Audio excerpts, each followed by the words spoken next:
उत्तराखंड में बीजेपी में पिछले काफी दिनों से रायता फैला रहे हरक सिंह रावत को पार्टी ने बाहर का रास्ता दिखा दिया। धामी कैबिनेट से हरक सिंह रावत को न सिर्फ बर्खास्त किया गया बल्कि पार्टी से उन्हें 6 साल के लिए सस्पेंड कर दिया गया। असल में चुनावों के ठीक पहले ब्लैकमेल की सियासत कर रहे हरक सिंह रावत एक के बाद एक नई मांगे रखते जा रहे थे और पार्टी नेतृत्व को आंखें भी दिखा ही रहे थे। हरक सिंह रावत को बर्खास्त करके बीजेपी ने साफ संदेश दे दिया कि झुकने की राजनीति पार्टी को मंजूर नहीं है। हरक सिंह रावत के साथ बीजेपी के एक विधायक उमेश शर्मा काऊ भी हैं। अब दोनों कांग्रेस में फिर से वापसी करेंगे। असल में हरक सिंह रावत ने न सिर्फ अपनी सीट बदलनी चाहिए बल्कि अपनी बहू अनुकृति गोसाई के लिए भी टिकट मांगी। बीजेपी ने हरक सिंह रावत की कई मांगे मान भी ली थी, लेकिन अनुकृति गोसाई को टिकट देने को वो तैयार नहीं थे। लेकिन हरक सिंह टिकट के लिए अड़े हुए थे, जिसके बाद गृह मंत्री अमित शाह ने फैसला किया कि अब पार्टी नहीं झुकेगी। इतना ही नहीं, पार्टी से भी 6 साल के लिए उन्हें निष्कासित कर दिया गया। लेकिन बीजेपी हाईकमांड ने साफ कर दिया कि अब वो मनाने की पॉलिटिक्स नहीं करेगी।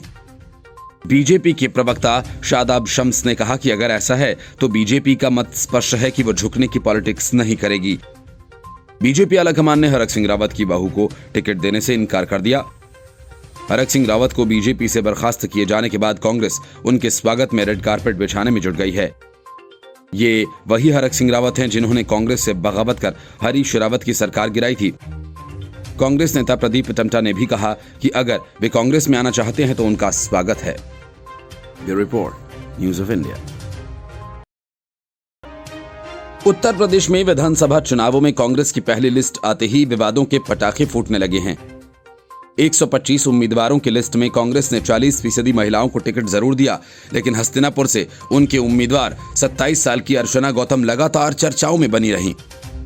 बिकिनी गर्ल के नाम से मशहूर और बॉलीवुड में काम कर चुकी एक्ट्रेस और मॉडल अर्चना गौतम मूल रूप से यूपी के मेरठ की रहने वाली हैं और बॉलीवुड में 2013 में आई graded adult film Great Grand Masti में काम कर चुकी हैं। अर्चना को छत्तीसगढ़ के मुख्यमंत्री भूपेश बघेल ने नवंबर 2021 में कांग्रेस पार्टी ज्वाइन कराई थी। उसके बाद से ही अर्चना कांग्रेस में लगातार सक्रिय हैं। लेकिन इस बार यूपी विधानसभा चुनावों में अर्चना को टिकट मिलते ही उनकी बिकिनी पहने हुए कई तस्वीरें वायरल हो गईं। और इतना ही नहीं, उनकी कई और अश्लीलता भरे पुराने वीडियोस और फोटोज भी सोशल मीडिया पर लगातार तैर रहे हैं। बात इतनी बढ़ गई कि हिंदू महासभा के प्रदेश प्रवक्ता अभिषेक अग्रवाल ने यह तक कह दिया कि ऐसे प्रत्याशियों को उतारना कांग्रेस की ओछी हरकत है और अगर अर्चना हस्तिनापुर से जीत गईं, तो वो घंटा घर पर अपनी गर्दन कटवा देंगे। उनका कहना है कि सोशल मीडिया पर अर्चना के जो फोटोज वीडियोज वायरल हो रहे हैं वे बेहद आपत्तिजनक हैं और भारतीय संस्कृति का अपमान है। वहीं अखिल भारतीय हिंदू महासभा का भी ये कहना है कि ऐसे प्रत्याशियों को उतारकर हिंदुओं का अपमान किया जा रहा है। हस्तिनापुर महाभारत कालीन की भूमि के साथ साथ जैनियों का भी बड़ा तीर्थस्थल है। ऐसे में यहां से ऐसे प्रत्याशी उतारे जाएं तो इसका क्या संदेश जाएगा। साउथ की भी कई फिल्म्स में अभिनय कर चुकी अर्चना का कहना है कि उन्हें राजनीति का ज्ञान नहीं है, लेकिन उन्हें लोगों का बहुत ज्ञान है और उनके लिए उन्हें क्या करना है वो ये भली भांति समझती हैं और हस्तिनापुर को चंडीगढ़ की तर्ज पर विकसित करना चाहती हैं। पार्टी नेता प्रियंका गांधी को अपनी प्रेरणा बताने वाली पूर्व मिस बिकिनी इंडिया रह चुकी अर्चना सोशल मीडिया पर पुरानी तस्वीरों और अपमानजनक टिप्पणियों से पूरी तरह से बेपरवाह हैं। अर्चना का कहना है कि जब मैंने प्रियंका दीदी से बात की थी तो उन्होंने कहा कि अर्चना, आधे मन से इस दुनिया में कदम मत रखो। तुम अपनी तस्वीरों और वीडियोस की वजह से ट्रोलिंग का शिकार हो सकती हो, लेकिन तुम्हें भयभीत नहीं होना है और मजबूत रहना है। अर्चना ने आगे बताया कि प्रियंका दीदी के इन शब्दों से मुझे ताकत मिलती रही है और अब कुछ भी मुझे नहीं रोक सकता। मेरठ के IIMT से पत्रकारिता और जनसंचार की पढ़ाई करने वाली अर्चना का मानना है कि राजनीति भले ही उनके लिए नई हो, लेकिन वह इससे अनभिज्ञ नहीं हैं और वो बचपन से ही राजनीति को देख रही हैं। अर्चना ने बताया कि आने वाली 28 फरवरी को उनकी 2 फिल्म्स रिलीज हो रही हैं। आपको बता दें कि अभिनेत्री से नेत्री बनी अर्चना मिस यूपी 2014 रह चुकी हैं और मिस बिकिनी इंडिया 2018 का भी ताज वो पहन चुकी हैं। इतना ही नहीं, मलेशिया में मिस बिकिनी वर्ल्ड में भी वो भारत का प्रतिनिधित्व कर चुकी हैं। लेकिन जब से उनका नाम कांग्रेस की पहली लिस्ट में आया तभी से हस्तिनापुर की सीट पर राजनीति गर्मा गई है। अखिल भारतीय हिंदू महासभा और संत महासभा प्रमुख स्वामी चक्रपाणी ने भी कांग्रेस पर हमला बोलते हुए कहा कि इस पार्टी से कोई उम्मीद नहीं की जा सकती और ये मानसिक रूप से दिवालिया हो चुकी है। जबकि अर्चना गौतम का कहना है कि जो लोग मुझे कोस रहे हैं वो मेरे बारे में फूहड़ बयान दे रहे हैं, उन्हें मैं बताना चाहती हूँ कि मेरी दो पेशेवर जिंदगी हैं और वे दोनों एक दूसरे से बिल्कुल अलग हैं। मैं चाहती हूं कि दोनों को मिलाए नहीं, क्योंकि मैंने भारत का अंतर्राष्ट्रीय मंच पर प्रतिनिधित्व किया है और अपने देश को गौरवान्वित किया है। उन्होंने कहा कि हस्तिनापुर से जुड़े द्रौपदी के कथानक को दोबारा लिखना चाहती हैं, क्योंकि लोग मानते हैं कि इस धरती पर द्रौपदी का श्राप है और यहाँ कभी समृद्धि नहीं आएगी। Bureau report, news of India. Charanjit Singh Channi Punjab के सीएम तो बनाए गए, लेकिन पार्टी और सरकार को अपने इशारे पर नचाने वाले नवजोत सिंह सिद्धू हर कदम पर उनसे आगे ही दिखे और चन्नी को मात दर मात झेलनी पड़ी। सिद्धू की वजह से हालात ये हो गए कि चन्नी के घर ही नहीं बल्कि उनके रिश्तेदार तक दूर होते चले गए। एक भाई के बीजेपी ज्वाइन करने के और एक भाई के निर्दलीय रूप से चुनाव लड़ने की घोषणा के बाद अब चन्नी के करीबी रिश्तेदारों ने भी बगावत का झंडा उठा लिया है। चन्नी के छोटे भाई मनोहर सिंह ने अपनी नौकरी चुनाव लड़ने के लिए छोड़ी थी, लेकिन सिद्धू ने ऐसा दांव चला कि उनके भाई की नौकरी तो गई ही, कांग्रेस का टिकट भी नहीं मिला। अब डॉक्टर मनोहर सिंह अपने दम पर चुनाव लड़ेंगे और कांग्रेस उम्मीदवार का भट्टा बिठाएंगे। ताजा मामला चन्नी के करीबी रिश्तेदार और 3 बार के विधायक मोहिंदर सिंह केपी का है, जिन्होंने कांग्रेस के खिलाफ चुनाव लड़ने का ऐलान कर दिया। हालांकि मोहिंदर सिंह केपी ने अभी तय नहीं किया कि वे किस सीट से चुनाव लड़ेंगे। इसका फैसला वे अपने समर्थक कार्यकर्ताओं के साथ बात करने के बाद करेंगे। लेकिन माना जा रहा है कि मोहिंदर सिंह केपी भी हरजोत सिंह कमल की तरह बीजेपी का दामन थाम सकते हैं। 3 बार विधायक रहे पूर्व मंत्री मोहिंदर सिंह केपी ने टिकट न मिलने पर कांग्रेस के खिलाफ चुनाव लड़ने का ऐलान किया। मोहिंदर सिंह केपी का कहना है कि वह निश्चित रूप से चुनाव लड़ेंगे। मोहिंदर सिंह केपी ने कहा कि मेरे पिता दर्शन सिंह केपी के समय से हमारे परिवार ने 1967 से सभी विधानसभा चुनाव लड़े हैं। मुझे इसमें कोई विराम नहीं चाहिए। डॉक्टर मनोहर सिंह ने हाल ही में कांग्रेस से बगावत की है और राजनीति में आने के लिए वे सरकारी नौकरी तक छोड़ चुके हैं। उन्हें बस्सी पठाना निर्वाचन क्षेत्र से निर्दलीय उम्मीदवार के रूप में चुनाव लड़ने का फैसला किया। इस सीट से कांग्रेस ने मौजूदा विधायक गुरप्रीत सिंह जीपी को उम्मीदवार बनाया है। कांग्रेस में कुछ समय पहले ही शामिल हुए सुखजिंदर सिंह कोटली को आदमपुर से टिकट दिया गया। यहां से 2017 के विधानसभा चुनाव में केपी उम्मीदवार थे, जो शिरोमणि अकाली दल के पवन कुमार टीनू से हार गए थे। इस बार केपी अपने मूल निर्वाचन क्षेत्र जलंधर पश्चिम से टिकट की मांग कर रहे थे, लेकिन कांग्रेस वहां से मौजूदा विधायक सुशील रिंकू को ही टिकट दे रही है। बस इसी से केपी ने बगावत का रास्ता चुन लिया। Report, news of India. जेल में बंद गैंगस्टर नाहिद हसन को कैराना से उम्मीदवार बनाकर अखिलेश यादव ने अपनी पूरी पार्टी को ही मुसीबत में डाल दिया है। नाहिद हुसैन को उम्मीदवार बनाने के मामले को लेकर बीजेपी नेता अश्विनी उपाध्याय सीधे सुप्रीम कोर्ट जा पहुंचे और समाजवादी पार्टी की मान्यता खत्म करने की मांग करने लगे। अश्विनी उपाध्याय ने सुप्रीम कोर्ट में PIL दाखिल करने की मांग की है कि समाजवादी पार्टी की मान्यता रद्द करने का निर्देश दिया जाए। याचिका में कहा गया कि समाजवादी पार्टी ने कैराना में एक गैंगस्टर को टिकट देकर सुप्रीम कोर्ट के दिशा निर्देश का उल्लंघन किया है, इसीलिए उसकी मान्यता खत्म की जाए। याचिका में कहा गया है कि नाहिद हसन के आपराधिक रिकॉर्ड को समाजवादी पार्टी ने अपने ट्विटर अकाउंट और वेबसाइट पर जारी नहीं किया। मीडिया, सोशल मीडिया पर भी कोई जानकारी नहीं दी गई। कहा गया है कि सुप्रीम कोर्ट चुनाव आयोग को यह सुनिश्चित करने का निर्देश दे कि सभी राजनीतिक पार्टियां हर उम्मीदवार के क्रिमिनल केस से संबंधित जानकारी और उन्हें टिकट देने की वजह अपने आधिकारिक वेबसाइट पर होम पेज पर प्रकाशित करें। यूपी पुलिस की गिरफ्तार करने के बाद अखिलेश यादव ने आनन फानन में नाहिद हसन का टिकट काट दिया। उनकी जगह बहन को टिकट दिया गया है। हालांकि भाजपा इस पर हमलावर हो गई। खुद सीएम योगी आदित्यनाथ ने हमला बोलते हुए कहा कि सपा की पहली लिस्ट से ही उसके इरादे साफ हो जाते हैं कि वह पश्चिमी यूपी को गुंडा राज में झोंकने की तैयारी में है। एक दिन पहले केंद्रीय मंत्री और उत्तर प्रदेश में भारतीय जनता पार्टी के सह विधानसभा चुनाव प्रभारी अनुराग ठाकुर ने सपा पर निशाना साधा था।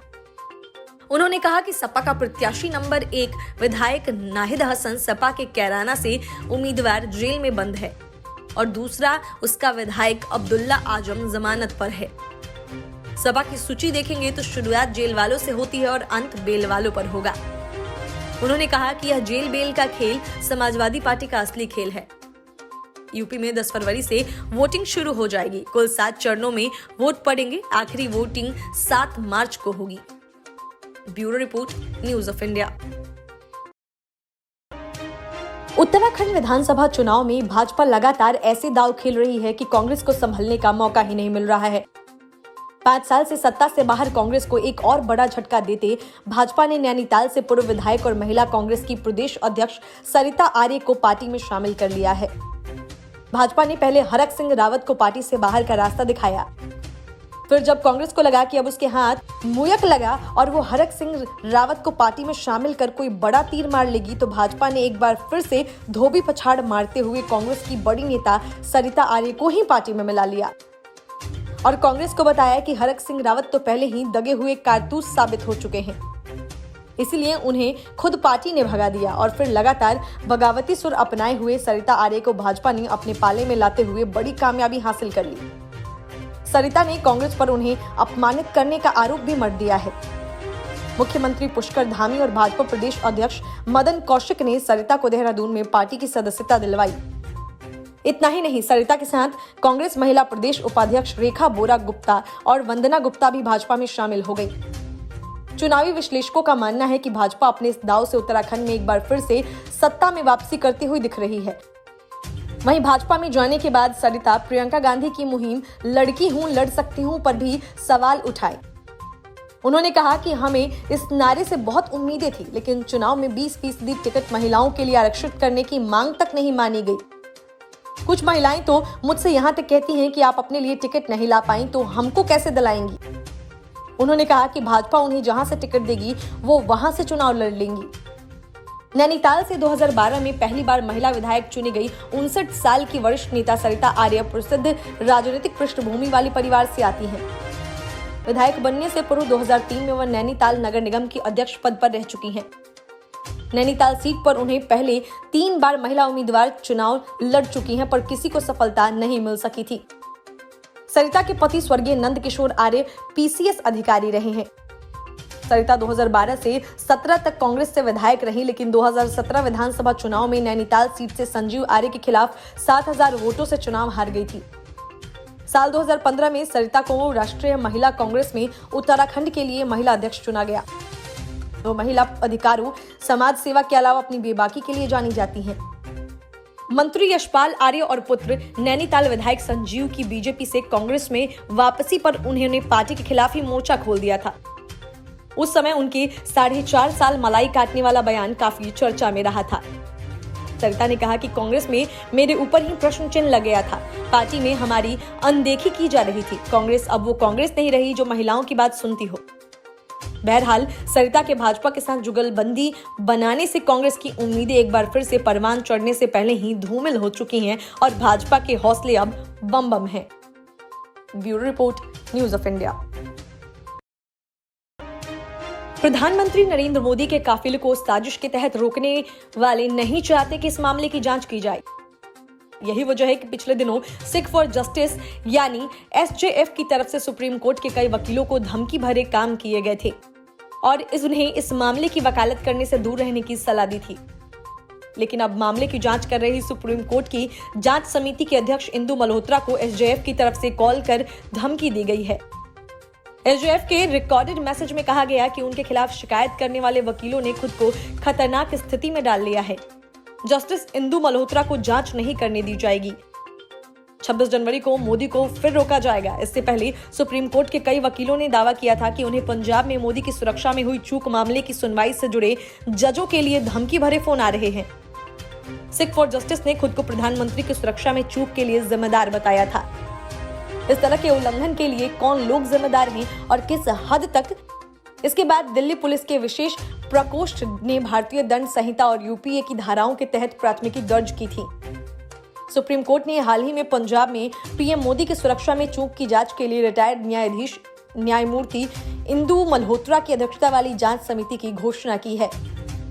न्यायाधीश एनवी रमना की अध्यक्षता वाली न्यायमूर्ति सूर्यकांत और न्यायमूर्ति हेमा कोहली की पीठ ने जांच समिति के लिए संदर्भ की 5 शर्तों की रूपरेखा तैयार की है। पीठ ने कहा कि 5 जनवरी 2022 की घटना के लिए सुरक्षा नियमों के उल्लंघन के कारण क्या थे, इस तरह के उल्लंघन के लिए कौन लोग जिम्मेदार हैं और किस हद तक प्रधानमंत्री या अन्य सुरक्षा प्राप्त लोगों की सुरक्षा के लिए आवश्यक उपचारात्मक उपाय या सुरक्षा उपाय होने चाहिए।